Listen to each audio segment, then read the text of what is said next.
Antes de prosseguir com esse vídeo, trazer aqui umas informações importantes, a gente chega aqui sempre com nossos patrocinadores, né, Otinho? Nossos patrocinadores aí no comentário fixado.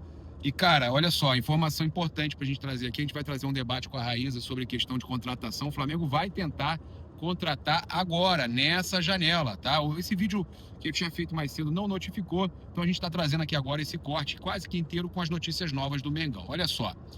Cara, é inacreditável. CBF definiu a equipe de arbitragem para o confronto aí entre Vitória e Flamengo na terça-feira no Barradão, pela terceira rodada do Campeonato Brasileiro. Rafael Claus é o próximo a operar o Flamengo. Olha aí. Rafael Claus será o árbitro principal, auxiliado aí por Danilo Ricardo Simon Maniz. Cara, vai estar também com Alex Ang Ribeiro, Daiane Muniz, responsável pelo... É inacreditável. Ó, aqui, ó. Aqui, ó. Até eu choro também. Com Daiane Muniz no VAR, até eu choro. Aí, fazer o... Aí, ó. Daiane Muniz no VAR, até eu choro, Otto. É isso aí. Daiane Muniz no VAR, cara, não dá pra acreditar. É o combo perfeito. Rafael Claus e Daiane Muniz no VAR. Gente, isso é inacreditável. Isso é inacreditável. Como é que pode? Flamengo, toda a rodada agora vai ser isso. É um árbitro pior que o outro. É o árbitro que expulsa o Jorginho sem ter falado nada. É o outro que não dá um pênalti absurdo no Arrascaeta. Cartão amarelo. Minha esposa falando aqui, cartão amarelo sem necessidade. Primeira jogada do Lucas Paquetá no jogo, ela ficou revoltada também. Ela falou, que coisa absurda. Tá? E é isso.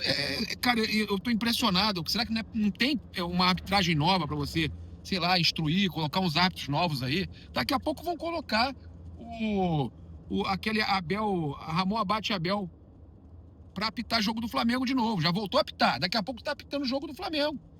Isso é inacreditável, cara. Olha, Flamengo, o jogo aí desse sábado, aí ainda não é o jogo que o Rafael Claus vai apitar. O jogo do sábado, contra o Sampaio Corrêa, jogo decisivo para o Flamengo aí no Campeonato Carioca, ainda tem ingressos em todos os setores, tá? Então, a torcida precisa, cara, apoiar o Flamengo. É momento aí do torcedor aproveitar que sábado é um dia para levar a criançada, levar a família, levar pai, avô, tio, sogra, levar todo mundo pro Maracanã, sabadão. É a chance do Flamengo classificar no Carioca e a gente, cara, lotar o estádio, fazer uma grande festa, a hora da virada, o Flamengo ganhar, aproveitar que é um adversário, é um adversário mais fraco, mas é um adversário mais fraco, você tem que provar que você consegue ganhar ele, e ganhar, e começar essa virada de chave, porque eu já falei, as competições nunca começavam em janeiro, dessa vez começaram, brasileiro, né? Supercopa sempre foi, mas brasileiro, Recopa também era, mas o brasileiro nunca começou em janeiro, e agora tá começando, e a gente precisa dar a volta por cima. É isso. A gente precisa dar a volta por cima. E o torcedor tem que estar do lado, tem que apoiar. É muito importante o torcedor do Flamengo estar presente, ainda mais sabendo que tem ingressos ainda em todos os setores, tá? Olha só, a gente tem aqui também uma outra informação importante para trazer para vocês, com relação à questão do Alan e do Marcos Antônio, tá? O Flamengo estuda o empréstimo do Alan para o São Paulo e uma prioridade pelo Marcos Antônio. Como é que seria isso? Para o Flamengo emprestar o Alan para o São Paulo, ó, o Flamengo emprestar o Alan para o São Paulo teria que aceitar dar uma prioridade para o Flamengo. O Flamengo emprestaria o Alan com opção de compra, e aí o São Paulo dá uma prioridade de compra ao Flamengo quando eles forem vender o Marcos Antônio. É uma situação que deve acontecer ou no meio do ano ou no final do ano. Aí chegando uma proposta boa pelo Marcos Antônio, 12, sei lá, milhões de euros, eles viram pro Flamengo e falaram, vai cobrir? O Flamengo tem a prioridade, entendeu? O Flamengo emprestaria o Alan, mas teria essa prioridade aí com relação ao Marcos Antônio, tá? Seria uma situação aí para aproveitar e contratar esse jogador, que é um jogador que o Felipe deseja, né? E aí, ao invés de você perder um jogador que pagou quase 50 milhões de euros, 50 milhões de reais, no caso foram quase 10 milhões de euros na época, 8 milhões de euros, eu não me recordo o valor, sei que era quase 50 milhões de reais. você, ao invés de pegar esse jogador e reforçar praticamente de graça um Vasco da Gama, um rival do Rio, ou reforçar, né, qualquer outro adversário, Corinthians, por exemplo, né, que é mole senta no pudim, pô. Você pega e faz um negócio com o São Paulo, pegando uma prioridade para você comprar, chegando uma proposta que eles queiram vender para time europeu. Se o Flamengo cumprir aquilo ali, o Flamengo contrata o Marcos Antônio, que é um desejo do Felipe Luiz e do José Boto, tá? Então, essa prioridade, ela pode acabar acontecendo, a prioridade de compra do Marcos Antônio, caso o Flamengo aceite, né, emprestar o Alan ao São Paulo, tá? A gente, então, vai falar aqui sobre a questão de centroavante, trazer aí, inclusive, o que a Raíza acredita. A Raíza acredita que o Flamengo entre com um time aí alternativo, né? Com o Vitão de titular, será? Vamos ver aí, nosso corte aí também da placar e muitas outras notícias que a gente tem para trazer para você. Amigos, o Bruno Henrique está chegando a 350 jogos pelo Flamengo. Bruno Henrique vai chegar a 350 jogos pelo Flamengo. São 89 jogos com 15 dobletes e 3 hat-tricks, tá? Gols em 89 jogos, tá? Gols em 89 jogos com 15 dobletes, ou fazendo 2 gols, e 3 hat-tricks, tá? O adversário que ele mais enfrentou foi o Fluminense, 25 jogos. Tem 188 jogos no Brasileirão, 58 gols e 20 assistências, 183 jogos no Maracanã, 62 gols e 28 assistências, tá? Então, o Bruno Henrique, esses são os números dele, chegando aí a 350 jogos pelo Flamengo, e se Deus quiser, vai voltar a entrar numa boa fase para ajudar o nosso Mengão em 2026. Ele já deixou claro que não é a posição que ele prefere jogar ali no ataque. Eu acho que o Bruno Henrique rende muito mais ali na esquerda e tudo mais. Cara, ele já deixou claro, não é a posição preferida dele jogar ali de atacante, né? Mas ele faz gol. Ele justamente jogando pela esquerda é a posição que ele mais faz gol, né? Ele vem da esquerda ali, ele acaba que ele consegue participar muito melhor. Sinceramente, eu tenho visto muitas críticas ao Pedro, ao Bruno Henrique, mas as pessoas não estão analisando também o posicionamento desses jogadores, ou se o jogador vem de uma lesão, né, no caso do Pedro. No caso do Bruno Henrique é muito mais, eu entendo ser muito mais posicionamento. Eu acho que o jogador, óbvio, né, não está rendendo o que a gente espera, mas e se ele jogar, né, ele for uma opção ali para entrar, mesmo que no segundo tempo, na posição que ele está acostumado? Entra só no segundo tempo, mas na posição que ele está acostumado, né? Talvez seja a melhor solução para ele. Com relação ao Pedro, cara, eu vi o Mauro César falando e concordo muito com o que o Mauro César falou sobre os ataques que estão fazendo ao Pedro, como se ele fosse um bagre, como se não tivessem contando os dias para ver se dava tempo dele jogar a final da Libertadores, né? Muito bem, foi muito bem o Mauro César falando sobre isso. Todo mundo queria ver o Pedro na final da Libertadores, estavam, Pedro com o braço fraturado, vai dar tempo, não vai? Aí o Pedro volta, já sofre uma lesão, e dá tempo ou não vai? Né? Questão muscular, será que ele consegue? Vai ser relacionado, todo mundo queria o Pedro na final da Libertadores, é porque ele é um bagre? Não, é porque ele é bom. É porque todo mundo sabe a capacidade dele. Agora está todo mundo falando como se o Pedro fosse um cone, como se o Pedro fosse um jogador horroroso, negociável, descartável. Não dá pra gente entender o que está acontecendo, o que as pessoas querem. Gente, de verdade, o Paquetá, em 2 jogos que ele fez na volta ao Flamengo, já estão falando que o cara não serve. O Felipe Luiz, depois de ganhar tudo em 2025, estão falando que o cara não serve, já estão pedindo a cabeça do cara. Gente, vamos ter calma. Eu não estou entendendo o que está acontecendo, que ansiedade é essa? Tem que tomar um remedinho, não é possível. Tem que melhorar? Tem que melhorar. O Pedro pode ser melhor? Pode ser melhor. A bola também não está chegando. A bola não está chegando no Pedro. Todo mundo aqui conhece a qualidade do Pedro. Pelo amor de Deus. Não vamos criar um problema onde não tem. A bola começando a chegar, ele vai voltar a marcar, ele vai voltar à sua melhor fase. O Felipe já falou que quer, já deixou claro que quer uma opção diferente do Pedro, com mais mobilidade, tudo mais, pressão e tal, para ter 2 opções no ataque. Mas isso não descarta... Cara, as pessoas estão descartando o Pedro como se ele fosse um bagre, como disse o Mauro César. Isso é inadmissível. Isso é inaceitável. Onde nós vamos parar? Que loucura é essa, gente? Pelo amor de Deus. eu fico impressionado, cara. Parece até que o cara nunca jogou bola no Flamengo, parece que o cara nunca provou que ele é um jogador de alto nível, tá? Olha só, segundo o GE, a CBF planeja debater sobre a diminuição do número de times rebaixados de 4 para 3 no Campeonato Brasileiro, tá? A solicitação foi de alguns clubes do Brasileirão, a entidade, por sua vez, também pretende debater sobre o uso do gramado sintético e o limite de jogadores estrangeiros. Neste momento, cada equipe pode relacionar para a partida 9 atletas de fora do Brasil. Isso sim pode afetar muito o Flamengo, que tem muito jogador estrangeiro. O rebaixamento diminuiria para 3 times e também os que vão subir na Série B para 3. Eles já estão mudando o que a gente falou aqui nesse vídeo, também a gente falou antes aqui nas nossas redes, né? Que agora vai ter playoff, né? Sobem 2 diretos, 2 primeiros diretos na Série B, e tem playoff para os outros, terceiro, quarto, quinto e sexto fazem playoff para subirem 2. Isso aí pode ser um playoff para subir 1, se isso for aprovado, tá? E aí sobem 3 e descem 3. E aí também vão debater o fim aí do gramado sintético, ou um gramado híbrido no máximo. Tudo isso pode cara, a gente pode ter mudança geral, né, no Brasileirão, no futebol brasileiro. E a questão de poder relacionar 9 jogadores estrangeiros pode diminuir também, voltar para 7, tá? Tudo isso é possível, todas essas mudanças podem acontecer ainda, tá certo? Olha, a gente tem aqui uma informação para a gente fechar o nosso vídeo, que o Flamengo segue em busca de um centroavante mais móvel na reta decisiva da janela, tá? Preferência é por empréstimo com opção ou obrigação de compra, segundo o GE.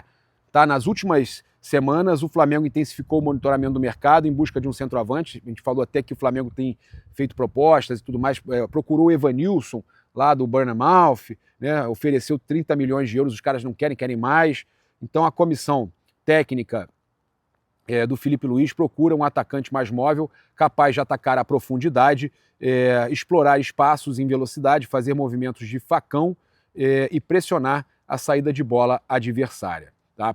A gente já falou sobre isso, inclusive. A possível contratação é tratada como uma oportunidade de mercado e não como prioridade imediata. Tá? Eles estão procurando essa oportunidade de mercado. O principal entrave envolve o custo da operação e o encaixe no modelo de jogo. Preferência da diretoria por empréstimo, como eu falei, e com um jogador já pronto para a função e com opção ou obrigação de compra ao final do vínculo.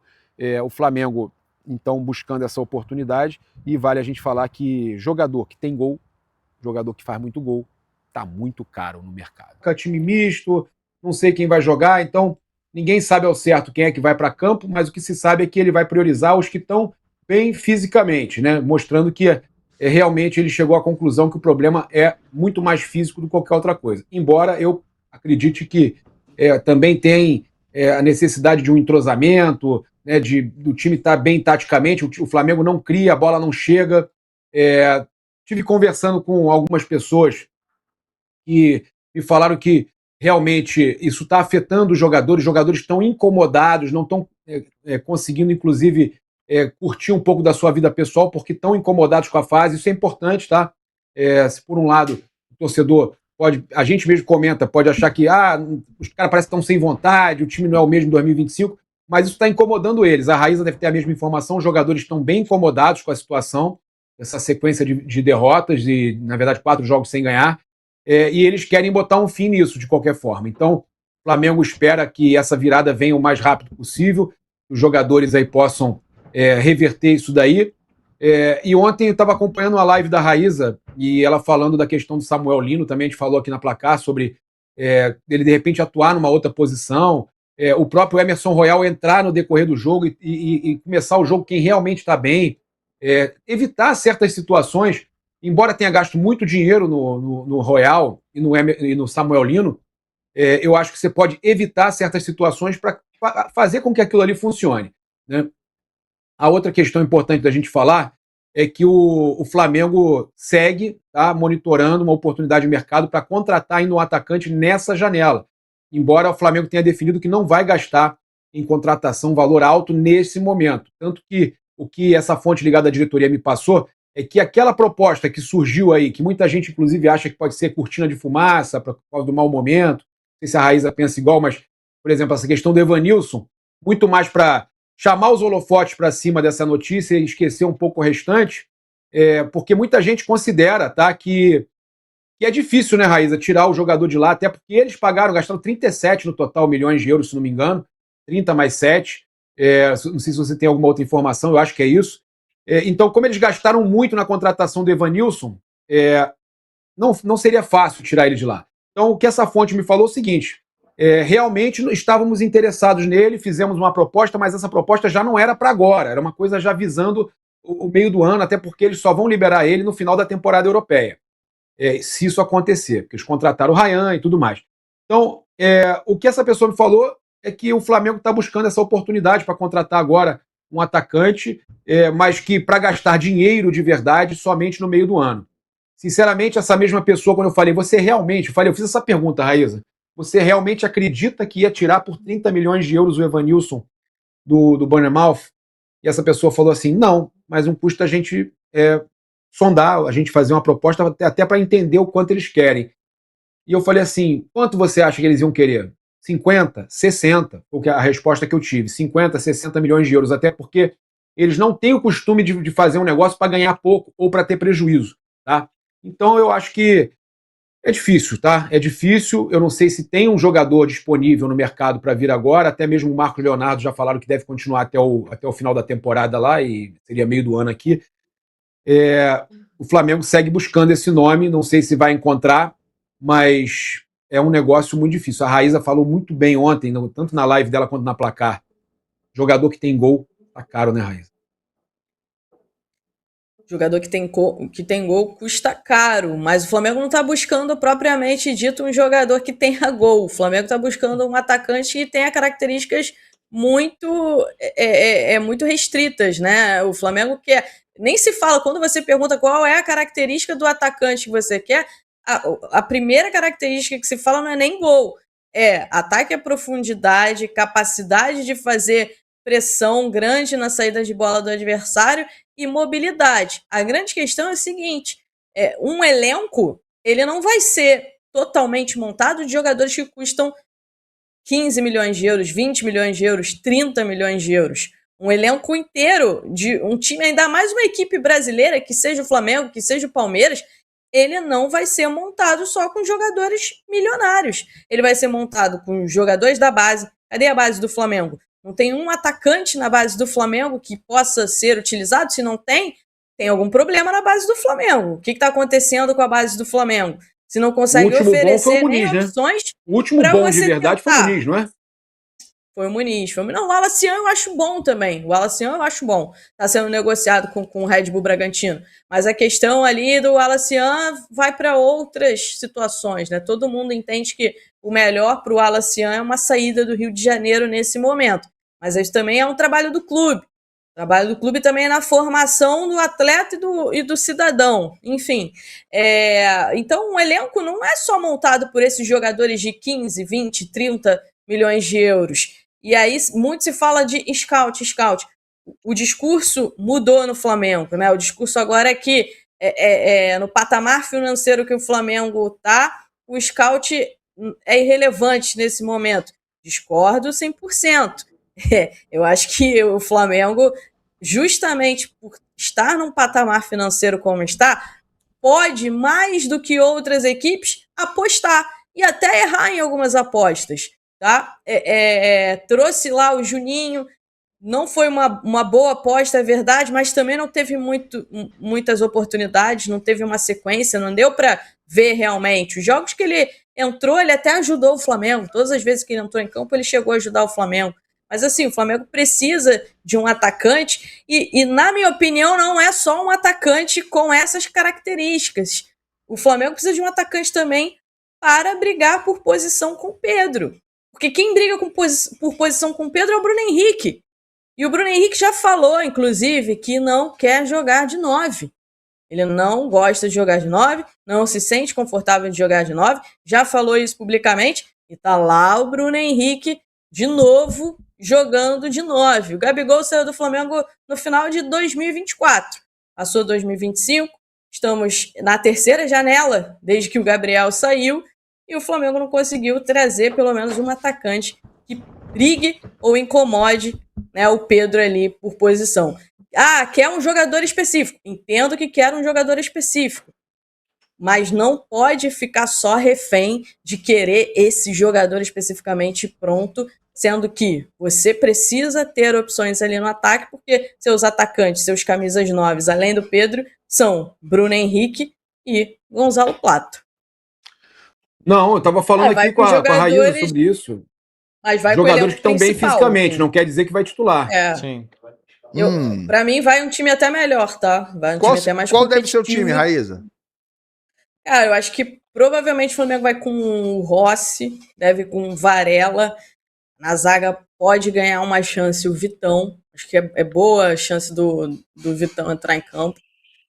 Com o Léo Ortiz, o Ayrton Lucas deve ser utilizado depois de toda essa sequência do Alexandro. O Everton Araújo deve jogar ali no meio campo. Everton Araújo, pode ser que o Jorginho volte.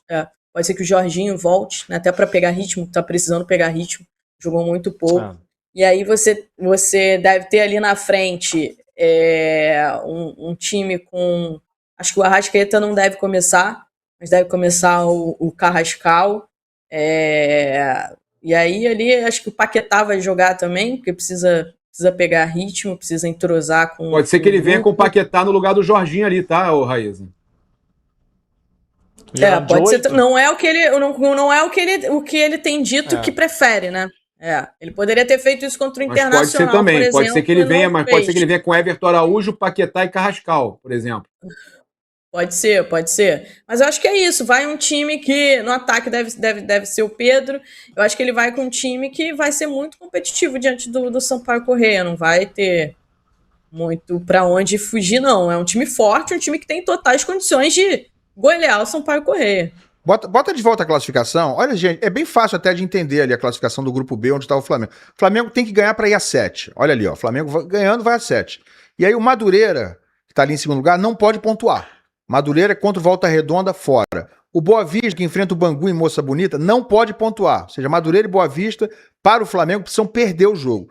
E o Nova Iguaçu só pode, no máximo, empatar o seu jogo. Porque aí o Nova Iguaçu iria a 6, o Flamengo estaria à frente com 7. O Nova Iguaçu pega a Portuguesa na Ilha do Governador. Se um desses resultados acontecer associado à vitória do Flamengo, o Flamengo vai classificar, a não ser que ele ganhe só de 1-0, né? Vai pro saldo, né? A não ser que ele ganhe só de 1-0, vai pro saldo, mas cara, eu sinceramente estou considerando que o Flamengo vai ganhar o jogo com alguma tranquilidade.